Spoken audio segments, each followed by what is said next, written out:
Cardi B of Israel. Shalom, all praises to Yahawah, bahasham, Yahawashi, bahasham, Kodash. Double honors to the elders and apostles of Great Millstone that rule well and labour in this word and doctrine. Shalom labachaya, peace to the elect. This is just going to be a quick reading because this is ridiculous. Just going back and analysing it, looking at even more of it, it just gets worse, man. Alright, First Timothy. I think even the ones that sort of get mad, because you brothers are always rebuking people, I think you can at least concede to this one. So 1 Timothy 2 and 9. In like manner also, that women adorn themselves in modest apparel, with shamefacedness and sobriety, not with broided hair, or gold, or pearls, or costly array, but which becometh women professing godliness with good works. That the woman will learn in silence with all subjection, but I suffer not a woman to teach, nor to usurp authority over the man, but to be in silence. For Adam was first formed, then Eve. And Adam was not deceived, but the woman being deceived was in the transgression. Notwithstanding she shall be saved in childbearing, if they continue in faith and charity and holiness with sobriety. And there's brothers all around there. And it's not like they're dismissing the quote-unquote New Testament or even anything like that. So what's going on, man? 1 Corinthians 14 and 33. For Yahawah, bahasham, Yahawashi is not the author of confusion, but of peace, as in all the churches of the saints. Let your women keep silence in the churches, for it is not permitted unto them to speak, but they are commanded to be under obedience, as also saith the law. So even if, just for edification purposes, you had a group that was saying, yeah, well, Paul's writing's going off, and there isn't a this and there isn't a that. When it says, as also saith the law, well, we'll just read the next bit, and then we'll go into that. So then if they will learn anything, let them ask their husbands at home, for it's a shame for women to speak in the church. And it's Numbers 30, where you get that, about a vow. And a daughter would be commanded to be under obedience unto her father. And that's why you get the whole custom of giving someone away, to be given away in marriage. Because it's going from the guardianship from the father unto the husband. That's what it really means. Husband meaning house dweller. So it's now, this is your new house dweller. And that's how it was in the ancient world. But we're in the spirit of Baal. And they're commanded in this video, they're like, oh, all of you that have the spirit of Baal, the spirit of confusion, the prophets of Baal are going down to die.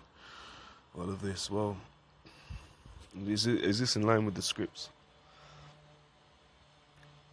So, Numbers 30, we'll start at 1.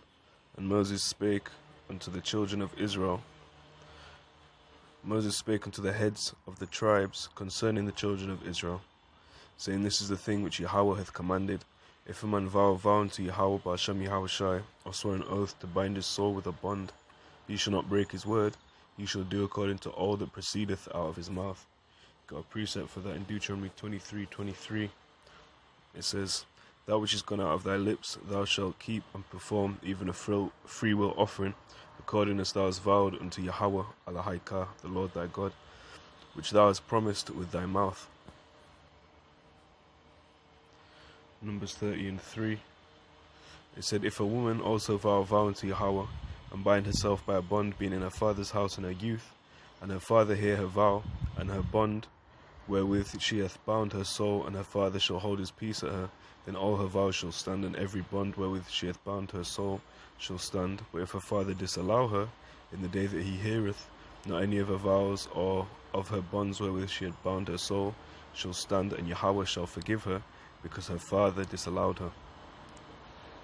It said, and if she had at all an husband when she vowed, or and if she had at all an husband when she vowed, or uttered all out of her lips, wherewith she hath bound her soul, and her husband heard it, and held his peace at her in the day that he heard it, then her vow shall stand, and her bonds wherewith she bound her soul shall stand. But if her husband disallowed her on the day that he heard it, then he shall make her vow which she vowed, and that which she uttered with her lips, wherewith she bound her soul of none effect, and Yahawah shall forgive her. So that's why that's an example of as also saith the law. You even have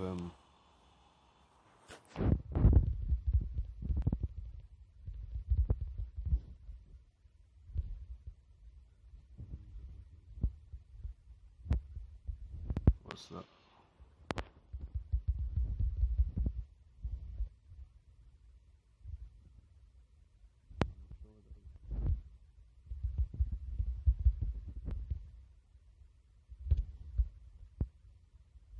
Oh, they will. First Peter 3 and 6, even in fact, First Peter 3 and 5, and then it would come down to what these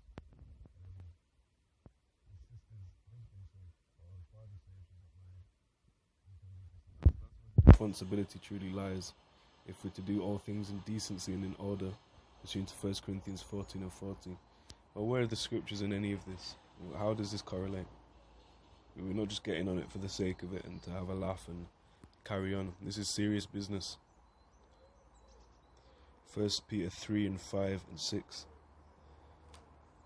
For after this manner in the old time, the holy women also who trusted in Yahawah, bahasham, Yahawashi, adorned themselves, being in subjection.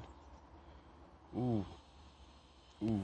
Let's start at 1. 1 Peter 3 and 1. Likewise, you wives, be in subjection to your own husbands, that if any obey not the world, they also may without the word be won by the conversation of the wives, while they behold your chaste conversation coupled with fear.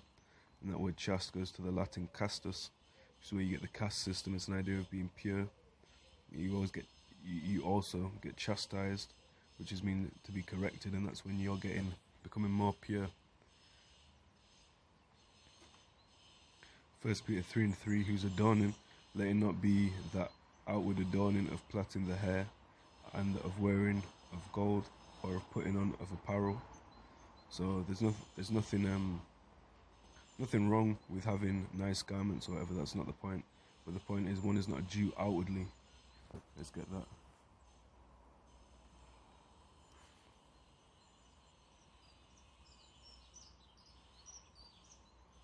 Romans chapter 2 and verse 28.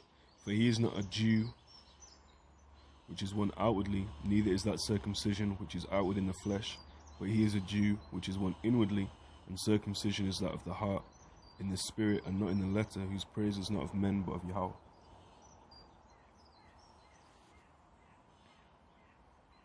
It's Deuteronomy 10, Deuteronomy 10 and 16. Circumcise therefore the foreskin of your heart, and be no more stiff-necked.